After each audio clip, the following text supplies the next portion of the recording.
Assalamualaikum warahmatullahi wabarakatuh. Jumpa kembali bersama Pak Guru dalam pembahasan fikih kelas 4. Bagaimana kabar kalian murid-murid? Pak Guru berharap kalian baik-baik saja ya, dan tetap semangat meskipun di rumah.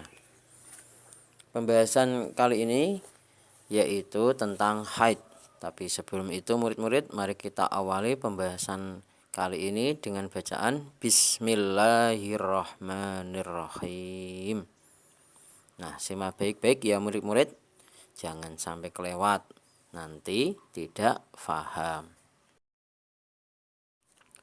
Murid-murid, kemarin sudah Pak Guru terangkan bahwa salah satu tanda baligh yaitu haid. Tanda baligh untuk siapa haid itu? Yaitu untuk para wanita.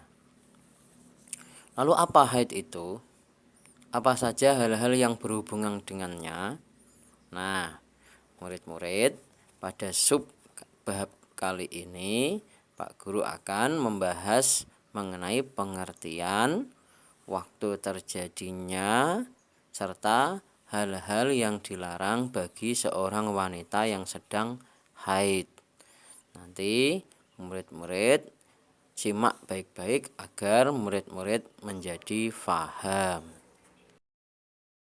Yang pertama adalah terkait dengan pengertian haid. Apa toh haid itu? Nah, secara bahasa arti haid itu adalah sesuatu yang mengalir atau aliran. Tentu murid-murid tahu toh aliran itu apa? Ya, aliran itu tentu biasanya dari atas ke bawah ya. Itu disebut mengalir. Nah, sedangkan secara istilah haid adalah darah yang keluar dari rahim seorang wanita pada waktu-waktu tertentu yang bukan karena disebabkan oleh suatu penyakit atau karena melahirkan. Jadi, secara istilah haid itu dipahami sebagai darah yang mengalir pada saat-saat tertentu. Jadi tidak sakit, tidak melahirkan, tapi kok keluar darah. Nah, itulah darah haid. Dan itu terjadi berulang-ulang di setiap bulannya. Jadi setiap bulan itu akan terjadi menstruasi atau haid. Mengenai ciri-ciri haid yaitu dilihat dari warna darahnya. Haid itu warnanya merah kehitaman dan agak kental. Jadi nanti kalau murid-murid menjumpai darah yang seperti itu, khususnya murid-murid wanita ini, darahnya kok kental, agak kehitaman, nah itu bisa jadi itu adalah darah haid jika keluarnya itu dalam keadaan sehat.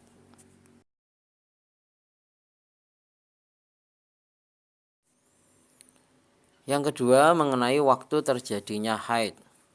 Apakah murid-murid sudah tahu lama waktu haid itu berapa jam, berapa hari, berapa bulan? Nah, ini wajib murid-murid pahami ya, bahwa minimal haid adalah sehari semalam. Jadi waktu haid paling sedikit adalah sehari semalam. Lalu umumnya berapa? Ya, kalau dilihat dari hitungan pada umumnya haid itu selama 6 sampai 7 hari. Dan jika dihitung dari maksimalnya, berarti lama maksimalnya adalah 15 hari. Jadi haid itu antara 1 hari, 7 hari, 6 hari, dan 15 hari. Tergantung nanti darah keluarnya itu berapa hari nanti dihitung.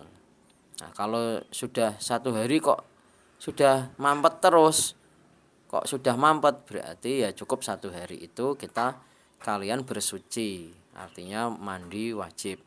Kalau ditunggu kok 1 hari kok di hari berikutnya kok keluar lagi, ya ditunggu lagi. Hari berikutnya kok keluar lagi, terus ditunggu terus kok keluar terus, sedikit-sedikit keluar terus kok sampai 15 hari. Nah, itu berarti masa haid murid-murid adalah 15 hari. Kalau sesudah 15 hari kok masih keluar terus, Pak? Nah, itu berarti perlu murid-murid periksa ya. Jangan-jangan itu bukan darah haid tetapi darah penyakit. Wanita yang haid itu biasanya dimulai dari usia 9 tahun ya sampai menopause sekitar 50 tahun. Jadi antara 9 tahun sampai 50 tahun. Setelah 50 tahun biasanya sudah tidak haid lagi ya. Jadi ini perlu murid-murid pahami waktu-waktu keluarnya darah haid. Pak Guru ulangi sekali lagi, yaitu waktunya paling sedikit adalah sehari semalam dan rata-rata adalah 1 minggu, yaitu 6 sampai 7 hari. Dan paling maksimal keluarnya itu 15 hari. Paham ya murid-murid? Nah, melihat ketentuan waktu haid seperti di atas, jika ada seorang perempuan yang mengeluarkan darah dari kemaluannya dalam waktu kurang dari 24 jam atau malah lebih dari 15 hari 15 malam, maka darah yang keluar itu tidak bisa disebut darah haid. Jadi kalau darah yang keluar itu kurang dari 1 hari 1 malam dan malah kalau keluar malah melebihi 15 hari, maka darah itu tidak bisa dikatakan darah haid. Begitu juga jika ada seorang wanita yang suci dari haid sebelum mencapai 15 hari, namun sudah mengeluarkan darah kembali, maka darah tersebut juga tidak bisa disebut darah haid. Lalu jika darah tersebut tidak bisa disebut darah haid, maka disebut darah apa? Yaitu darahnya disebut darah istihadhah atau darah penyakit. Jadi intinya adalah masa haidnya berapa. Kalau kok masa haidnya itu kok kurang dari 15 kurang dari 1 hari 1 malam, maka itu harus diperiksakan ya. Kalau lebih dari 15 hari 15 malam itu harus diperiksakan, jangan-jangan itu adalah darah istihadhah.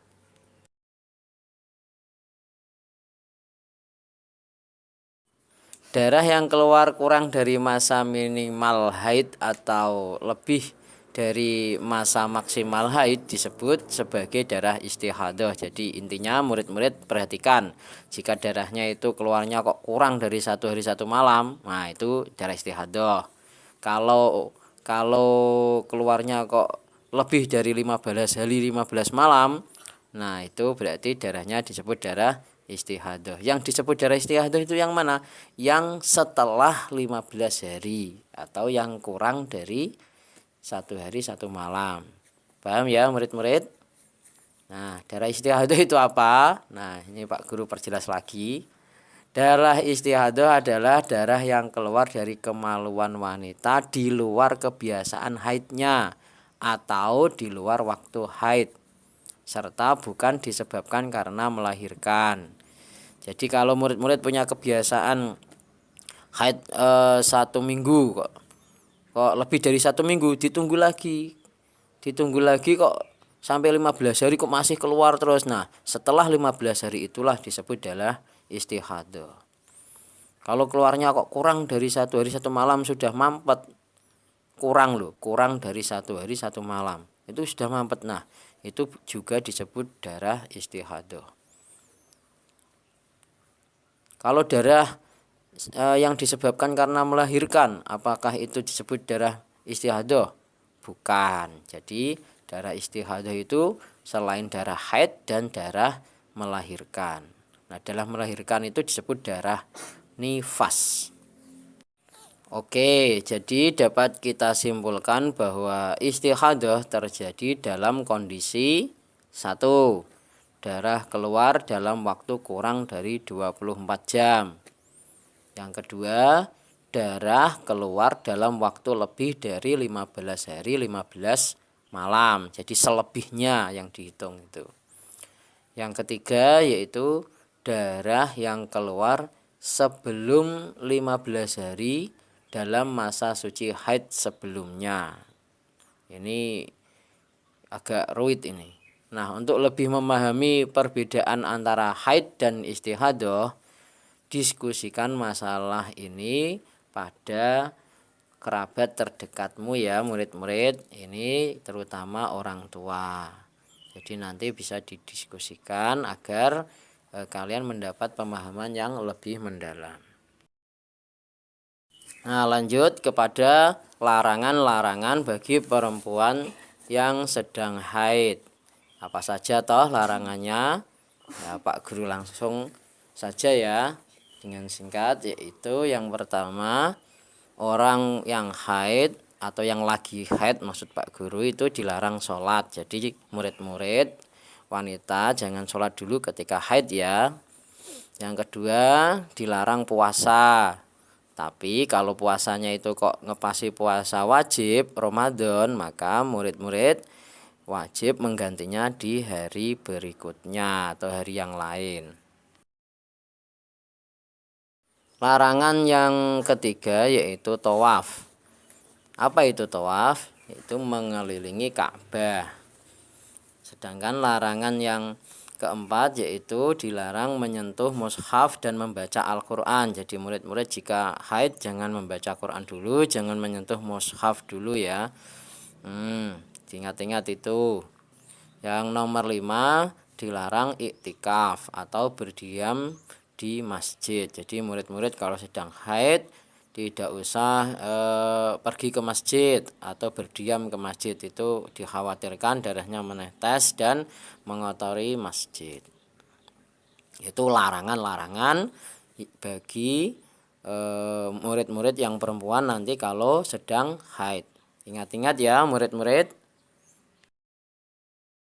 Nah, ini murid-murid penting untuk diperhatikan. Yang pertama yaitu sebagai wanita penting bagi kalian untuk mencatat siklus haid kalian. Setiap bulannya haidnya biasanya berapa toh saya itu lah, seperti itu. Kalau biasanya per bulannya kok haidnya itu 1 hari ya kita teliti apakah 1 hari terus atau pindah-pindah, kadang 1 hari kadang 7 hari. Nah, itu setiap perempuan itu berbeda masa haidnya. Kenapa kok demikian? Tujuannya agar kita bisa mengidentifikasi apakah saat itu kita mengalami haid atau istihadah. Nah, ini pentingnya di situ. Kalau kebiasaan kita itu kok 1 hari tiba-tiba darahnya keluar terus sampai 7 hari. Nah, itu perlu dipertanyakan ya murid-murid, apakah itu haid atau istihadah. Kalau ternyata kok darah haid kita tunggu terus kok masih dalam 15 hari kok lebih masih keluar terus, nah itu jangan-jangan juga istihadah. Kebiasaan murid-murid haidnya itu berapa hari itu dihitung agar dapat mengidentifikasi apakah darah itu haid atau istihadah. Hal penting berikutnya yaitu hal-hal yang dilarang bagi orang yang sedang haid itu tidak dilarang bagi orang yang sedang istihadah. Jadi contohnya sholat, puasa, iktikaf, terus apa tadi, puasa, itu kan larangan bagi orang yang haid. Tetapi kalau yang keluar ternyata darah istihadah, maka larangan-larangan itu tidak menjadi larangan lagi murid-murid. Maka tetap disuruh sholat, tetap harus puasa, dan boleh iktikaf di masjid, juga boleh tawaf mengelilingi Ka'bah, dan juga boleh membaca Al-Quran. Nah, ini ya murid-murid harus bisa membedakan mana darah istihadah dan darah haid agar murid-murid dapat melakukan hal-hal yang boleh dilakukan dan tidak melakukan hal-hal yang dilarang ketika haid. Oke, sekarang Pak Guru ada pekerjaan bagi murid-murid atau tugas. Nanti dalam lembar ini, dalam video pas ngepasi lembar ini, nanti videonya dimandekan dulu ya, dimandekan dulu itu di skip ya murid-murid. Nanti murid-murid catat nomor 1 itu cocoknya dengan A, B, atau C. Nanti kalau cocoknya dengan A ya nomor satunya kamu tulis, terus dilanjutkan dengan menulis A, B, atau C. Seperti itu ya murid-murid caranya. Atau murid-murid bisa memberi garis saja. Nomor 1 kok cocoknya dengan A, di garis diincar ke A. Kalau cocoknya dengan B ya digaris dicocoknya dengan B. Nah, ini murid-murid Pak Guru suruh untuk memasangkan nomor 1 ki pasangannya karo A, apa karo B, apa karo C, apa karo D, apa karo E. Nah, ini murid-murid pilih sendiri. Tentunya boleh berdiskusi dengan teman atau orang terdekat. Demikian penjelasan singkat dari Pak Guru terkait dengan haid. Murid-murid wajib bertanya kepada kerabat terdekat tentang haid ini ya.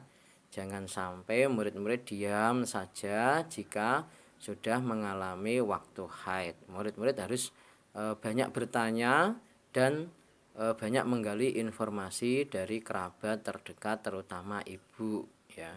Terutama ibu, ini wajib. Hukumnya adalah wajib agar murid-murid lebih paham dan dapat menjalankan syariat Islam dengan sempurna. Demikian dari Pak Guru. Mohon maaf atas segala kekurangan, kesalahan. Pak Guru akhiri, wallahul muwaffiq ila aqwamit thoriq. Wassalamualaikum warahmatullahi wabarakatuh.